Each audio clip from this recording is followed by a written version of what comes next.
Hello everyone, welcome to Cloudcraft. So today we will see how we can create the simple HTTP server or the lightweight HTTP server using Docker and Netcat. So here Netcat is having a really small role in this process. And so this the question has been asked from me, one of the product company, like how we can the curl the file, or the all the content from a specific web page using the Docker container, running on the Docker container. So this is the internal service running on any web page. And and that will be helpful to fetch anything on the web page. So I have created one flow diagram, so we'll understand one by one. Like, we have to create a Docker file, and after that we need to create a and build Docker image right out of it using the Alpine. And so basically we can use the hello message while curl, but I have added the index.html files so to deep dive, or to make it not that simpler, right? So yeah, so when we will be running that container out of that build image using this docker build hyphen t http server command. And then we will run this docker container, and we will just send the client request using curl.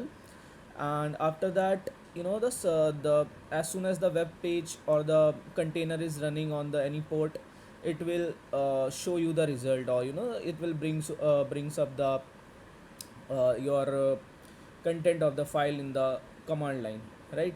So from now, let's move into the snippet. So let's look over the docker file, server.sh file, or index.html file. So basically we will won't go deep inside the html file, so that like this in the index file would be appearing on your web page, right? So in order to create a docker file, we will use the Alpine image, which is the very lightest image for your web server, right? So we will use Alpine from Alpine latest. We'll use the latest, right? And we will copy the index.html from your local repo to the workspace of this container or the image. We will copy the server.sh file, which will be running inside your container, right? And server.sh file and index.html file should be inside the same file system hierarchy, right? So that it can be easily accessible from each. So we will run this chmod. We will give the permission to the server.sh file, executable permission inside the container, right? Server.sh, right? Okay, and we will use cmd. This will run your server.sh file by as soon as your container will start, right? So we will save this. So now it's time to create a server.sh file. So this server.sh file will run inside your container, and you will be able to see inside the container using docker exec command, or you can use the docker desktop as well. So we will write bin bash. So while this is true, while true, do this,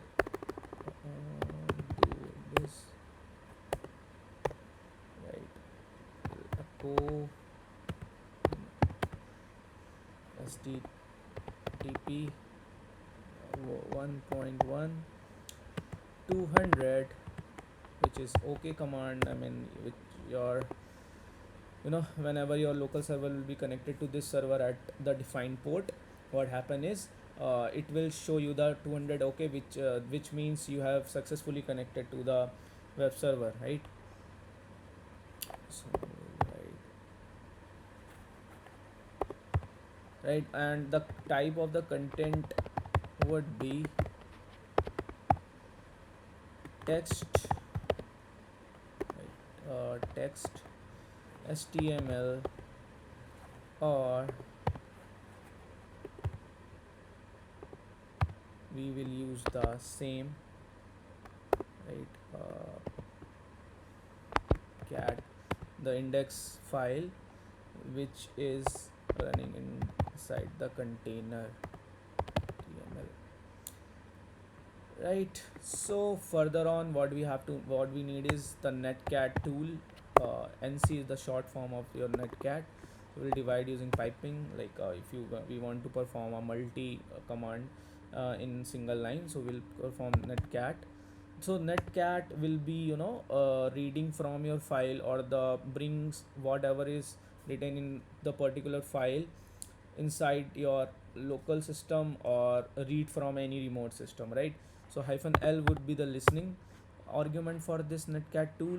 Hyphen p would be the port, the at which it will be running or listening at the container end.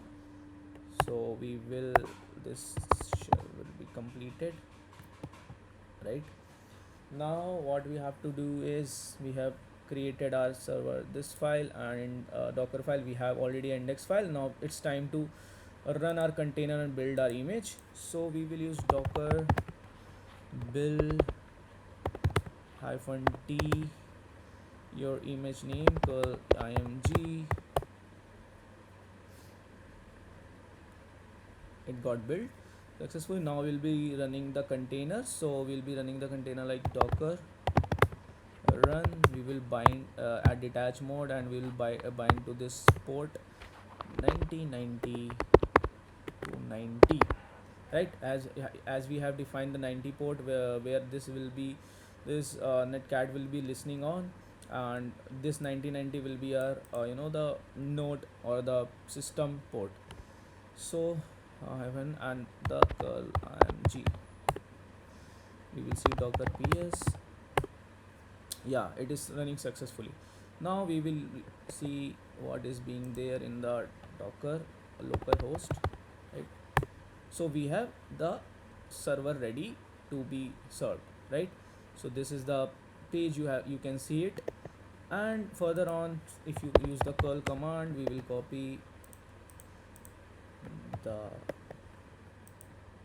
url unsupported http 1.1. Okay, sorry. So here we have to use 1.1, so curl couldn't support this version. So okay, so in order to manage your images and containers quickly, then just you need to install your docker desktop, right. So like it is really easy, because you do not have to use the command for that again and again, right. So let's build it again. Docker build, okay, docker run, docker. Now we will use this. So now we have a content of the page, right. So basically this web server will provide you the all the web like the web page content of the index.html file using curl, right. So netcat, what netcat is doing, netcat is listening at the port of this container for this index.html, which has been for this content it is listening, and it is reading. And when you are using the curl command, it will giving it is giving you the and it is writing something on your remote in the local system, which is being initiated by the curl command, right. So in this way you can create a very lightweighted web server. And yeah, so this is the basic thing. And if you want to you know go on and just create some more index.html file, or create any react application out of it, and you know and create an AWS console, and create any open any port, and just revolve your container out of that port, and you can be able to host that application too. So yeah, this is it guys, and just follow me or subscribe me for more informative videos like this, and some more interview question will be upcoming on this channel. Thank you.